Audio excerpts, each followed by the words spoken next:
Baik, terima kasih untuk kesempatan yang diberikan kepada kami kelompok 2 untuk mempresentasikan hasil diskusi kami.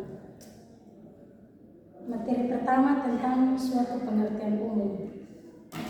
Pada suatu hari Yesus berbicara kepada muridnya tentang Bapa. Ketika itu Filipus pun berkata, "Tuhan, tunjukkanlah sang Bapa itu kepada kami." Yesus menjawab, "Telah sekian lama aku bersama-sama kamu, Filipus, namun engkau tidak mengenal aku. Barang siapa telah melihat aku, ia telah melihat Bapa. Bagaimana engkau berkata, tunjukkanlah Bapa itu kepada kami?" Injil Yohanes pasal 14 ayat 8-9. Justru pada permulaan bab ini sebaiknya kita resapkan benar-benar perkataan Yesus itu di dalam hati kita, sebab kita harus berbicara tentang arti pasal pertama pengakuan iman yang bunyinya, "Aku percaya kepada Allah." Apakah barangkali kita tidak ingin bertanya kepada dogmatika, "Tunjukkanlah sekarang Allah itu kepada kami. Jelaskanlah kepada kami siapakah Dia dan bagaimanakah Dia?" Jawaban Alkitab ialah, apabila kamu mau mengetahui siapa Allah dan bagaimana Dia, lihatlah kepada Yesus Kristus. Tidak seorang pun pernah melihat Allah, tetapi Anak Tunggal yang ada di pangkuan Bapa, Dialah yang telah menyatakannya. Injil Yohanes pasal 1 ayatnya yang ke-18. Dengan mengatakan dirinya di dalam Yesus Kristus, Allah telah menjawab atas pertanyaan siapakah Dia dan bagaimanakah Dia. Bila kita mulai berbicara tentang Allah, maka ada mengancam suatu salah paham yang besar, yaitu seolah-olah pengakuan iman dimulai dengan suatu kata yang umumnya terkenal. Tidakkah kata Allah itu dipergunakan di dalam berbagai-bagai agama, di dalam berbagai pandangan tentang hidup? Ateisme yang konsekuen atau menyangkal adanya Tuhan jarang ada terdapat. Kebanyakan orang mempercaya bahwa ada sesuatu yang dapat disebutkan Tuhan, atau Allah, atau yang maha tinggi, ataupun yang maha kuasa. Memang ada agama-agama yang pernah dianggap lebih rendah, yaitu agama-agama yang di dalamnya manusia memuja banyak ilah atau politisme. Tetapi ada juga agama-agama seperti agama Yahudi dan agama Islam yang bersifat monoteisme atau mengakui hanya satu Tuhan. Benarkah bahwa agama-agama yang monoteisme itu sama setuju tentang arti pasal pertama ini, yakni kepercayaan kepada Allah? Apakah kata Allah itu merupakan suatu pengertian umum? Barangkali pernah kita pelajari sebuah buku katekisasi ataupun sebuah buku mengenai ilmu kepercayaan. Salah satu bab dari bagiannya yang pertama memang membicarakan tentang Allah. Pada itu mungkin kita sudah mengambil kesimpulan bahwa apa yang dipersoalkan itu merupakan kebenaran-kebenaran yang umum diakui oleh umat manusia, yakni adanya suatu Tuhan. Misalnya, jika buku demikian dimulai dengan membentangkan bukti tentang adanya Tuhan, kosmologis, ontologis, teleologis, moral, dan etnologis. Berikutnya dalam bab-bab mengenai hakikat Allah serta sifat-sifatnya mengancam pula bahaya yang sama. Seolah-olah dengan akal kita sendiri, atau tentu sambil menggunakan ayat-ayat Alkitab, dapat kita membuat suatu daftar berisi sifat-sifat itu. Jalan pertama untuk menentukan sifat-sifat Allah itu ialah misalnya menyinsafkan bahwa ada sifat-sifat tertentu yang tidak dimiliki manusia, melainkan dapat dikatakan tentang Allah atau kekekalan dan sebagainya. Jalan kedua ialah memperbesar sifat-sifat manusia, lalu mempertinggi sifat-sifat itu menjadi sifat-sifat Allah, misalnya maha kuasa. Sebagian dari sifat-sifat itu kelihatannya sama saja dengan sifat-sifat Allah, sebagaimana agama-agama lain membicarakannya. Baru akhirnya disebutkan sifat khusus pengertian Kristen tentang Allah, yaitu kasih Allah. Singkatnya, dogmatika semacam itu seolah-olah mulai dengan suatu pengertian umum tentang suatu Tuhan yang akan dapat disebutkan ilah yang am. Lalu dari yang am itu melangkah terus sampai kepada pembentangan yang khusus. Bertentangan dengan anggapan-anggapan demikian, haruslah sekarang kami tegaskan hal yang berikut. Pasal pertama dalam pengakuan iman bukan berbicara tentang adanya sesuatu yang lebih tinggi bukan tentang sesuatu Tuhan, bukan tentang ketuhanan ataupun Tuhan yang Maha Esa, bukan mengenai suatu pengertian tentang Allah. Mulai dari perkataannya yang pertama, baik pengakuan maupun dogmatika kita adalah bercorak khusus. Allah yang dimaksudkan dalam pengakuan iman adalah Allah yang Tritunggal, yang menurut kesaksian Alkitab telah datang kepada manusia di dalam Yesus Kristus dan melalui Roh Kudus menyatakan dirinya juga kepada kita kini. Jadi mengenai pasal pertama, tidak dapat kita berbicara lepas daripada Kristus. Apakah kalau kita mengaku aku percaya kepada Allah, maka isi pengakuan itu ditentukan oleh percaya kepada Yesus Kristus Tuhan yang hidup. Melalui kebangkitan Kristus kita tahu bahwa Bethlehem dan Golgota mengatakan kepada kita siapakah Allah dan bagaimanakah Dia. Allah yang dimaksudkan dalam pasal pertama bukanlah suatu pengertian umum, melainkan adalah Dia yang disebut Bapa dari Yesus Kristus. Dan hanya melalui Yesus Kristus dapatlah kita sebutkan Allah itu Bapa kami. Lagi pula, hanya pasal pertama dari pengakuan iman itu dapat kita iakan melalui Roh Kudus yang mengatakan kepada kita kebenaran dari Allah. Jadi lantaran pasal pertama itu tidak boleh berbicara tentang hakikat Allah dan sifat-sifatnya dengan memberikan suatu uraian secara akal budi atau secara filsafat, seolah-olah Allah menjadi salah satu objek bagi pemikiran kita manusia.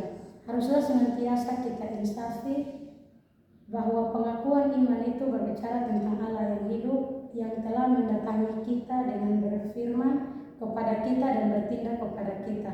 Dengan kata lain, apabila kita berkata aku percaya akan atau kepada Allah, maka tidaklah kita mengucapkan suatu kebenaran yang bersifat umum, melainkan kita melakukan suatu pengakuan yang sangat istimewa, konkret dan radikal. Sambil berdiri di hadapan Allah yang hidup, kita menyebut namanya dan mengaku bersama-sama dengan Thomas, ya Allah, ya Tuhanku. Yohanes pasal 20 ayat 28. Dapatkah dan beranikah kita melakukan dogmatika dengan tetap menginsafi bahwa kita berdiri di hadapan Tuhan yang hidup? Ada baiknya kalau kita terkejut dan ragu-ragu sebentar, sebab berdogmatika adalah usaha yang berbahaya, sama bahayanya seperti bermain-main dengan api. Ibrani pasal 3 ayat yang 29. Materi yang kedua saya berikan kepada yang materi.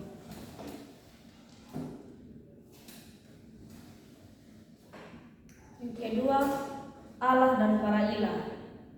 Sahabat-sahabat Yakub menyangka bahwa mereka memang telah mengenal Allah dan sudah cukup mengerti. Sesuai dengan ilmu teologi zamannya, mereka berbicara tentang soal-soal dogmatika dan etika dengan lancar dan logis sekali. Juga Ayub yang saleh itu mengira bahwa ia mengenal Allah dan ia lebih berhak menyangka demikian daripada sahabat-sahabatnya.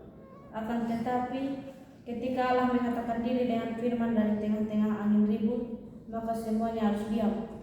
Sedangkan Ayub pun akhirnya harus mengakui bahwa dahulu ia hanya dengar tentang Allah secara tradisi. Ayub 42 ayat 5. Bahaya yang selalu mengancam ialah bahwa kepercayaan kepada Allah yang hidup itu kita ganti dengan hanya mempunyai sesuatu pengertian tentang Allah atau suatu pandangan tentang Allah. Dengan kata lain, isi Kejadian 1 itu benar. Kita putarbalikkan yang menciptakan ilah-ilah menurut gambar dan rupa kita. Yang menjadi hasil keberagaman manusia semacam itu dapat disimpulkan dalam kedua hal yang berikut. Memungkinkan pertama ialah bahwa manusia seakan-akan menurunkan Allah dari surga, menganggap dia sebagai seseorang yang kita kenal baik dan yang sudah menjadi sama seperti yang kita inginkan. Jadi kemungkinan pertama ialah bahwa dengan demikian Allah itu dijadikan seperti seorang kenalan baik yang dengannya kita mencoba berdamai. Manusia senantiasa pula berusaha untuk mengikat Allah kepada keinginan-keinginan dan cita-citanya sendiri. Demikianlah kita menciptakan suatu ilah sebagaimana kita inginkan, seseorang yang dapat kita mengerti, yang bersahabatan dengan kita, yang tingkah lakunya dapat kita tangkap, yang kita mau memaksa untuk memberikan berkat-Nya, dan jika Ia tidak segera dan cukup menolong kita, maka kita pun menuntut daripadanya pertanggungjawab. Akan tetapi ada juga kemungkinan kedua. Jika manusia menciptakan bagi dirinya suatu pengertian tentang Allah dan dengan demikian menciptakan suatu ilah, ketika Allah menyatakan diri kepada Ayub, maka disebutkannya banyak kerjaan alam yang tidak masuk akal. Ayub 41. Akan tetapi ada juga kemungkinan kedua. Jika manusia menciptakan bagi dirinya suatu pengertian tentang Allah dan dengan demikian menciptakan suatu ilah, pengertian tentang Allah ini nampaknya punya unsur-unsur yang sesuai dengan apa yang dikatakan dalam kitab. Dalam berbicara tentang Allah, haruskah senantiasa kita mengingat tentang adanya dua pihak yang terus di atas tadi? Allah adalah Allah, tak boleh kita menurunkannya dari dalam surga. Tetapi di pihak lain, Allah telah menjadi manusia dalam kedatangan Yesus Kristus. Tak boleh kita menjauhkannya ke dalam suatu tempat yang tinggi yang tak dapat dicapai. Kedua pihak nampaknya berlawan satu sama lain. Namun demikian, kedua pihak harus diberikan tekanan yang sama dengan tidak menentukannya satu sama lain. Dalam kedatangan Yesus Kristus, Allah yang hidup itu telah menyatakan diri sebagai Dia yang sungguh-sungguh Allah serta sungguh-sungguh manusia. Apabila kita bertemu dengan Allah yang hidup, yang menyatakan dirinya dalam Yesus Kristus, maka dengan terkejut kita menyadari bahwa dahulu kita menyembah banyak ilah yang tidak ada artinya, yang telah kita ciptakan bergambar kita sendiri. Tetapi di pihak lain, apabila kita bertemu dengan Allah yang hidup itu, kita pun diperdekakan dari pengertian kita yang kamu tentang sesuatu ilah yang jauh, tak dapat dicapai. Maka melalui Yesus Kristus, kita mengaku dengan penuh kesukaan dan syukur, aku percaya kepada Allah yang telah datang demikian dekat kepadaku, sehingga aku boleh menyebut namanya, malahan boleh berkata engkau kepadanya. Kepada pemateri ketiga saya berikan kesempatan.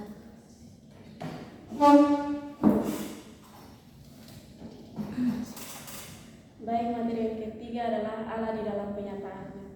Kita mengenal Allah sebab Ia telah menyatakan diri, dan Allah sebagaimana Ia telah menyatakan diri, sebab dalam Yesus Kristus benar-benar Ia telah menyatakan diri sendiri. Artinya kita tidak berfilsafat dengan satu Tuhan yang ada di dalam dirinya sendiri. Dalam keilahiannya yang kekal adalah lain sama sekali daripada Dia yang telah menyatakan diri di dalam Yesus Kristus. Berfilsafat seperti itu akan berarti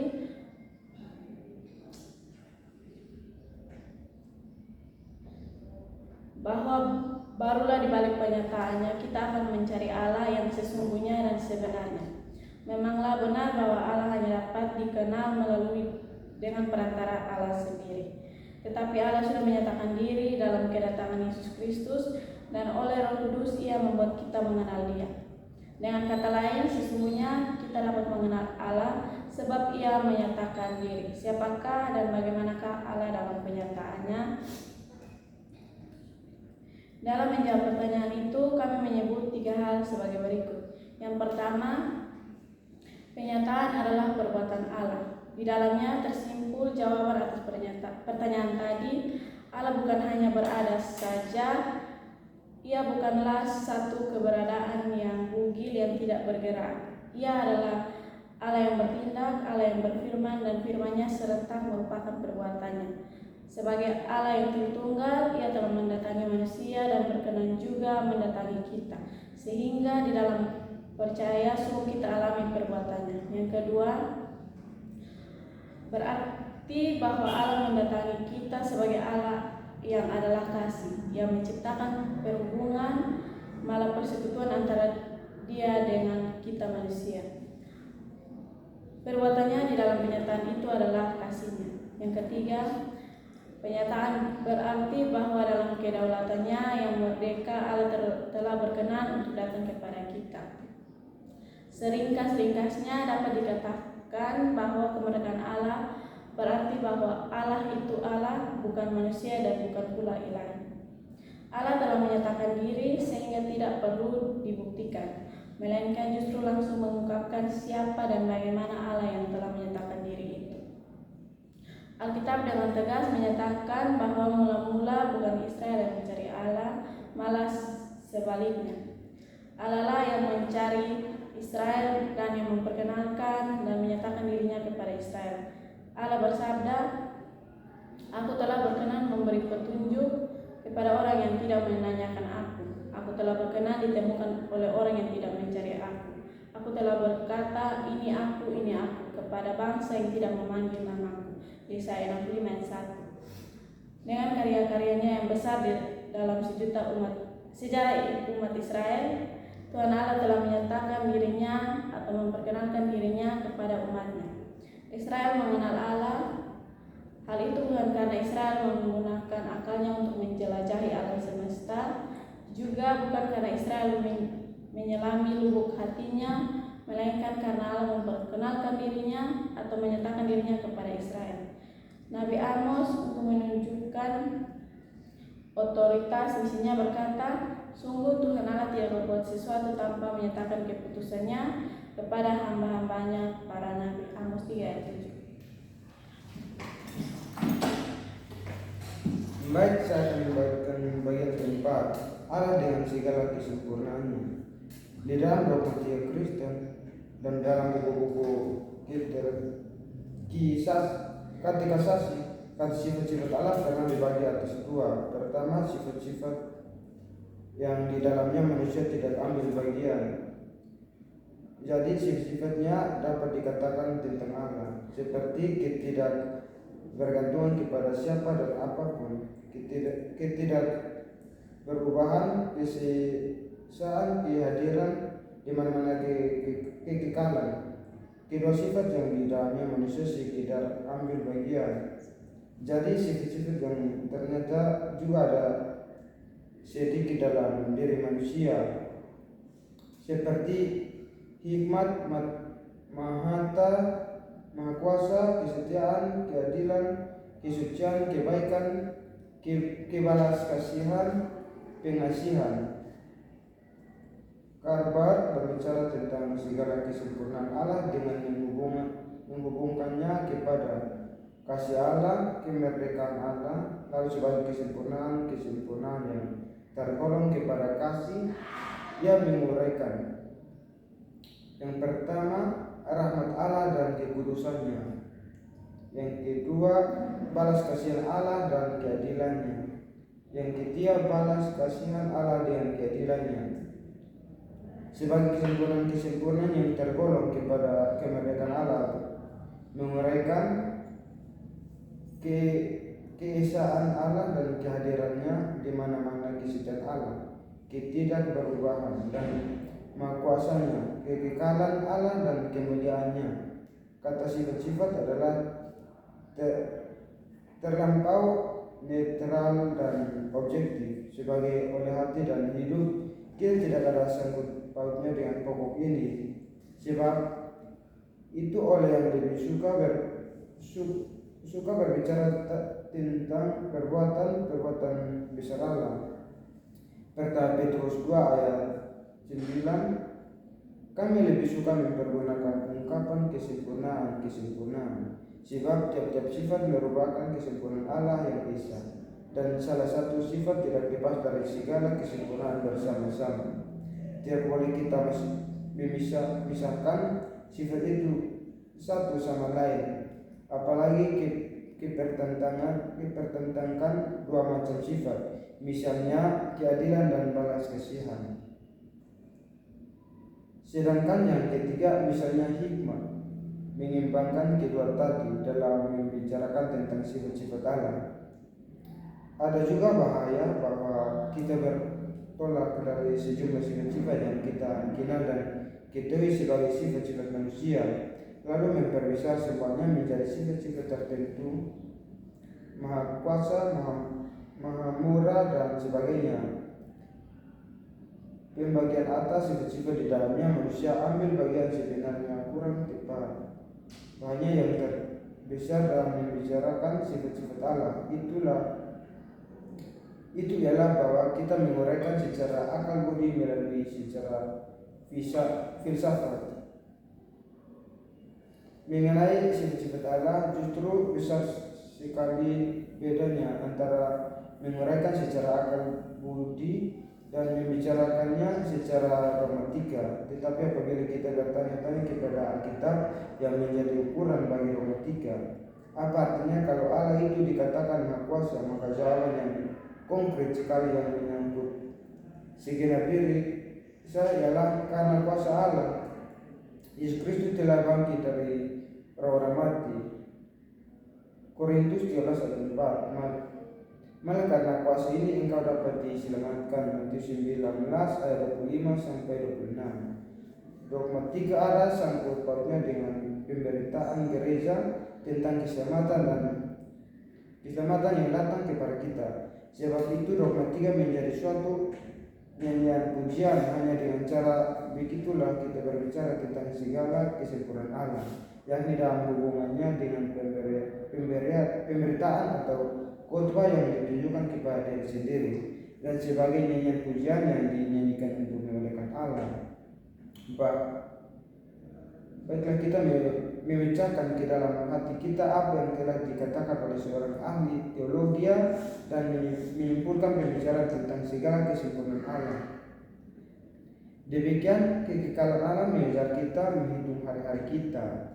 Mazmur 90 ayat 12.